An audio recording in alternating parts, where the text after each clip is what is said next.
চূড়ায় কোথায় যাচ্ছ এত সকালে সেজে গুজে মাথায় কাপড় না দিয়ে? কোথায় আর যাবো? কোচিংয়ে পড়তে যাচ্ছি। আর তুমি বা কোথায় যাচ্ছ? বুড়িদের মতো মাথায় কাপড় জড়িয়ে? আমি যাচ্ছি নতুনের পড়তে। আর তুমি যে বললে বুড়িদের মতো মাথায় কাপড় জড়িয়েছি, ওটা কিন্তু ঠিক নয়। মুসলিম মেয়েদের ৯-১০ বছর বয়স থেকে বাইরে বের হওয়ার সময় বোরকা বা মোটা কাপড় জড়িয়ে বের হওয়া দরকার। এতে মেয়েদের ইজ্জত ধরে হয়।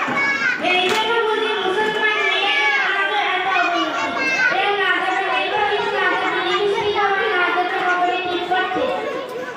আবার আছে মেয়েদের পোষা পাখির মতো বেঁধে রাখতে।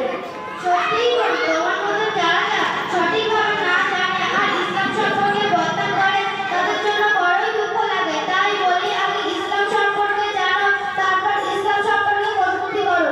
আচ্ছা বলো তো, পর্দা করা না নিবা পর্দার উপকার কি?